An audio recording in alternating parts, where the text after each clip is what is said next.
Hello everybody, welcome to our session, Child Parents. So today, one woman tries to make the child eat a McDonald's burger. Okay, short backstory. I'm a vegetarian, have been since I was young.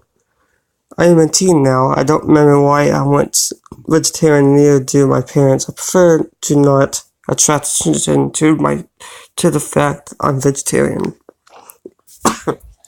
And prefer to eat my non-meat food in peace. Characters: EM, child parent mother; EK, embarrassed kid; me, the quiet vegetarian. Now to the story. So one day, I was at a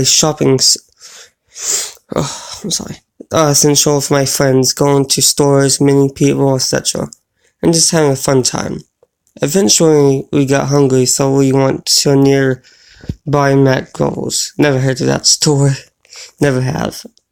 To get some food, cause it's cheap, and that's what my friends like. All my friends got chips and burgers. And I got small chips and water, cause I was interested in staying somewhat healthy at the time. And vegetarian. About half the way through our meal, EM comes over to our table and I assumed she was going to ask us to cut down because my friends were being a little loud. She starts to tell us to turn it down, and that her little boy EK is trying to rest. We start to agree with her, and while her son is behind her, embarrassed and looking like he wants to leave us alone.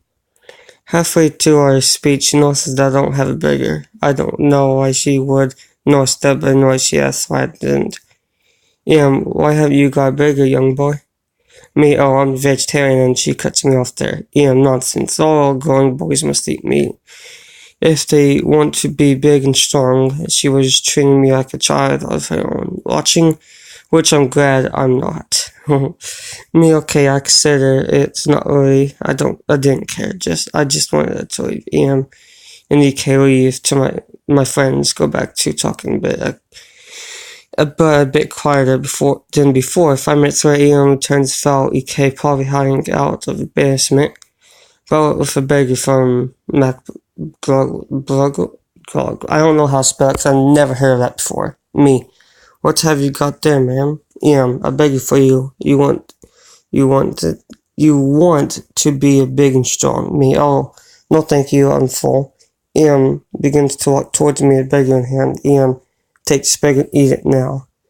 Me, what the hell? No, calm down, man. No, you will eat it. The idea of not eating meat is stupid. One of my friends is a lot taller and buffer than me. Tells her to leave, but she refuses, so the store. My friend is literally quickly in the opposite direction. She went and joined the rest of the day. More of the story: don't force people to eat food that you don't want to. And don't bring attention to vegetarians and vegan people. Except those stupid ones that you see Isaac Butterfly talking about. Yep, sweet and short. So thank you guys for watching this video and have a great day. See you next time. No, wait. Wait, never mind. Sorry, I don't know why I said that. Forgive. Your yard is now a park. My partner and I purchased the house next door to my best friends and me. I had lived with him for close to a decade when his kids were babies, so they viewed my house as an extension of theirs and were in and out all day.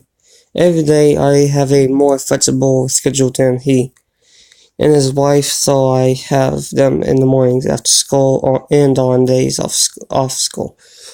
I had a pool in my yard, and because my friend's kids were still little, I installed a retractable cover and made sure it was locked so they could open it. My friend's yard had one of those wood fort/climbing wall/swing set deals in a large sandbox. Throughout the year, we spent most evenings outside grilling, drinking, and watching the kids play/swim, whatever.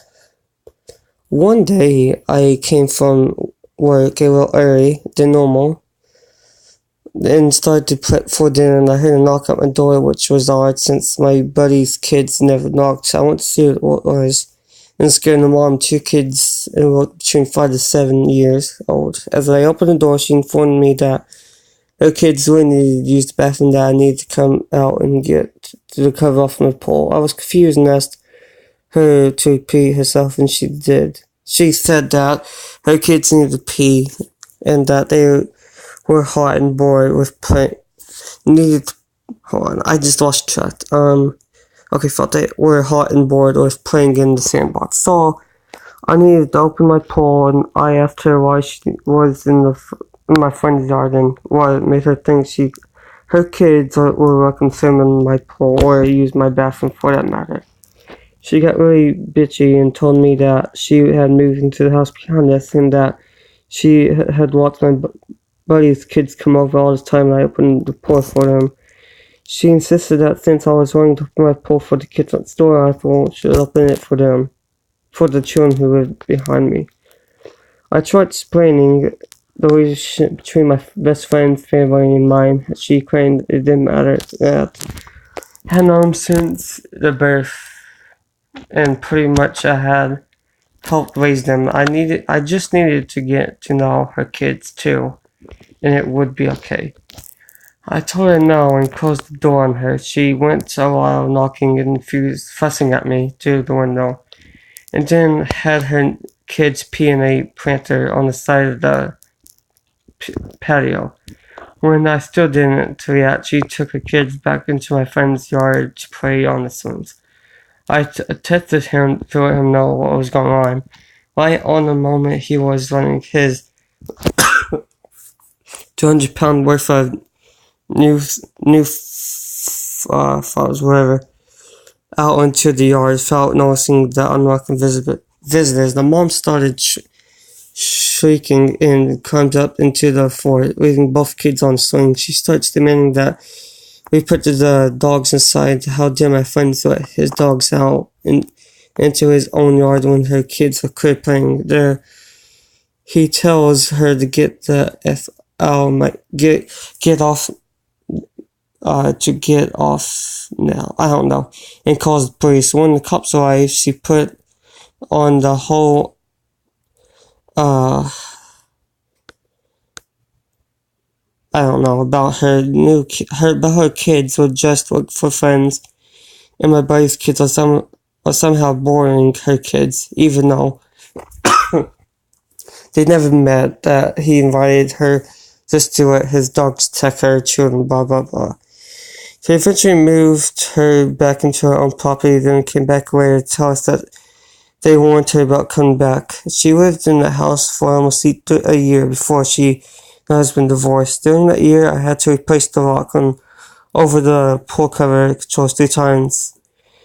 Have a fencing company move a gate at the back of my property that was meant to let the lawn mower to, and eventually pay security company to come check on the yard anytime we were going to be away for more than a few hours. We found her and the kids in our yard repeatedly, but she'd leave when we got home. What finally resolved the issue was my partner catching her in the pool. She told him she knew the man that owned the pool and that he had told her it was okay to swim in the pool, and told us,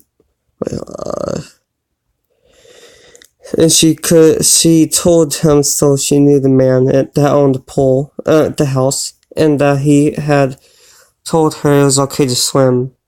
He told her he was married to the man that owned the pool, and it's not okay to swim. She apparently had a bad reaction to realizing she was immersing her sons in gay water.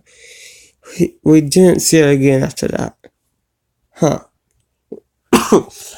Well, guys, that's the end of today's episode of RFS Talk Parents. Sorry for coughing because I have a disease. I'm excited to do that a lot. But other than that, I hope you have a good day. Please like, subscribe, and subscribe for more. And see you in the next one.